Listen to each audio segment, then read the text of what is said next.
میں دیر تک اس کی قبر پر بیٹھا اس کے لیے دعائیں خیر کرتا رہا، پھر اٹھا اور بجر قدموں کے ساتھ قبرستان میں بکھری ہوئی ویران قبروں سے گزرنے لگا۔ میں اپنے خیالوں میں محل چلا جا رہا تھا، مجھے معلوم ہی نہ ہو سکا کہ میرے آگے ایک گڑھا ہے۔ یہ ایک پرانی قبر کا گڑھا تھا جو بارشوں کی وجہ سے بیٹھ گئی تھی۔ میرا پاؤں اس پہ پڑا تو قبر کے اندر گر گیا، میرا سر کسی شے سے بڑی زور سے ٹکرایا۔ مجھے کوئی تکلیف تو نہ ہوئی اور نہ ہی سر پھٹا، مگر تھوڑی دیر کے لیے میری آنکھوں کی گرد اندھیرا چھا گیا۔ میں نے قبر کے کناروں کو تھام کر باہر نکلنے کی کوشش کی، لیکن مجھے چکر سا آ گیا اور میں اپنی آنکھوں پر ہاتھ رکھ کر قبر کی دیوار سے لگ کر بیٹھ گیا۔ میں آنکھیں مل رہا تھا کہ کسی مرد کی آواز آئی، جرجابن سائی، تمہاری آنکھوں میں کیا پڑ گیا ہے؟ یہ جملہ بڑی فصیح عربی زبان میں ادا کیا گیا تھا۔ میں نے آنکھوں پر سے ہاتھ ہٹائے تو نگاہیں خیرہ اور آنکھیں چکا چوند ہو کر رہ گئی۔ وہاں نہ صحیح لڑکی ماریانہ کی قبر تھی اور نہ روما کا قدیم قبرستان، اس کے بجائے خلفاء عباسیہ میں سب سے زیادہ نامور اور جلیل القدر خلیفہ ہارون رشید کی جلالت گاہ قصر خلد کے بالمقابل اس کے ہر دل عزیز وزیر اعظم اور جگری دوست جعفر برمکی کے شاہی محل کی نشست گاہ تھی۔ ریشمی قالینوں کے فرش پر تبرستان و خراسان کے منقش تخت بچھے ہیں، عالی شان اطلسی مسندیں لگی ہیں، مرمری ستونوں کے ساتھ ملک شام کے ریشمی پردے لٹکے ہیں، حلب کے فانوسوں میں کافوری شمع روشن ہے۔ جعفر برمکی مسند شاہی پر کر و فر کے ساتھ جلوہ افروز تھا۔ دمشق و فارس اور ہند کی کنیزیں محو رقص ہیں۔ بغداد کے مشہور و معروف نابینا گویے ابو زکار نے رباب پر ایک دلنشین نغمہ چھیڑ رکھا ہے۔ ندیم اور خواص حاضر ہیں۔ میں بھی خلفۂ عباسیہ کے عہد کے لباس میں ملبوس جعفر برمکی کے پہلو میں قدرے فاصلے پر بیٹھا اپنی آنکھوں کو مل رہا ہوں۔ میں نے جلدی سے کہا، کبھی کبھی آل برمک کے شان و شکوہ کو دیکھ کر آنکھیں ملنے لگتا ہوں کہ کہیں میں خواب تو نہیں دیکھ رہا۔ جعفر برمکی مسکرا دیا اور کنیز کی جانب پیالہ بڑھایا جس نے اسے مشروب سے بھر دیا۔ حسب معمول میرے ذہن کے کمپیوٹر نے کام شروع کر دیا تھا۔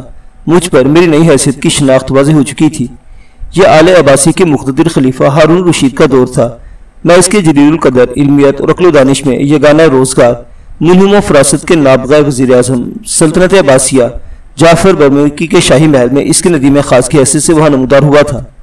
یحییٰ برمکی اس کے فرزند اقبال جعفر برمکی کی فصاحت و بلاغت اور دانشوری حکمت کا کہیں جواب نہیں تھا۔ خلیفہ ہارون رشید اس کو اپنا وزیر اعظم ہی نہیں بلکہ اپنا بھائی کہہ کر پکارتا تھا۔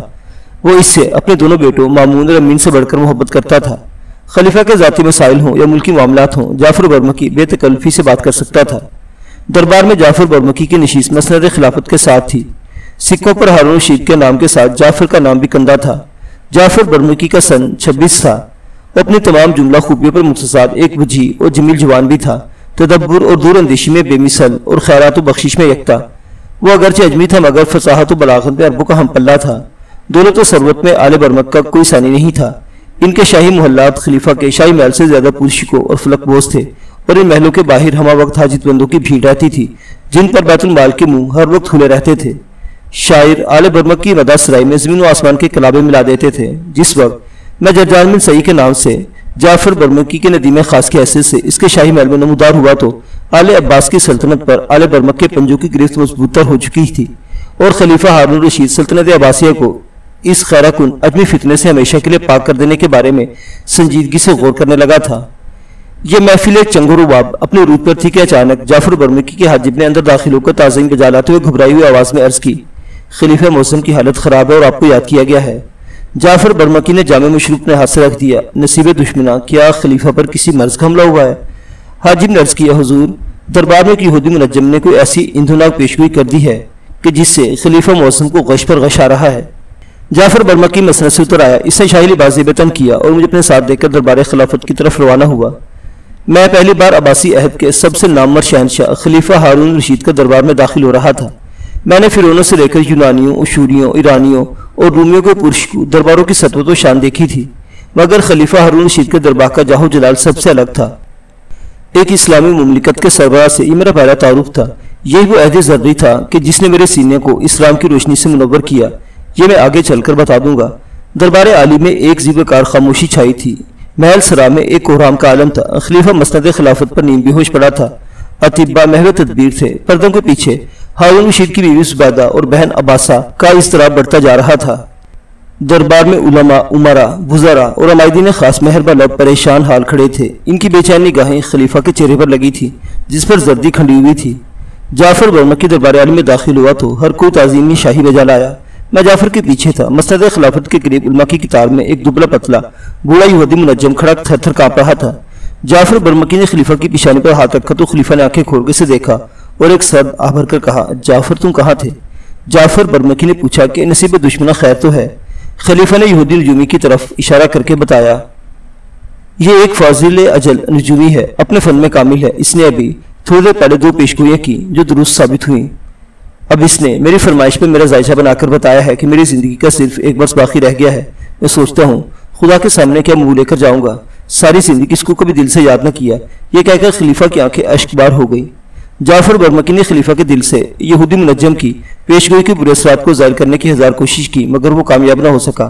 خلیفہ ہارون رشید کے دل میں نجومی کی بات بیٹھ گئی تھی، چونکہ وہ نجومی کی 2 پیشگوئیوں کو سچ ثابت ہوتے دیکھ چکا تھا، اس لیے اسے یقین ہو گیا تھا کہ اس کی زندگی کے بارے میں بھی نجومی کی ہر پیشن گوئی درست ہوگی اور 1 برس بعد وہ جہان فانی سے کوچ کر جائے گا۔ میں خاموش تماشائی بنا یہ سب کچھ چشم حیرت سے دیکھ رہا تھا۔ جعفر برمکی نے چہرہ گھما کر یہودی منجم کی طرف غضبناک نظروں سے دیکھا۔ عاقبت ناندیش نجومی خوف سے بید مجنون کی شاخ کی طرح لڑ رہا تھا۔ وہ متاسف تھا کہ اس نے خلیفہ کے آگے ایسی پیشگوئی کیوں کر دی، لیکن زبان کی کمان سے تیر نکل چکا تھا اور اب وہ واپس نہیں آ سکتا تھا۔ معزز سامعین حضرات، تاریخ کے مسافر کی یہ داستان ابھی جاری ہے، بقیہ واقعات اگلی قسط میں دیکھتے رہیے اردو کلاسک۔ اللہ حافظ۔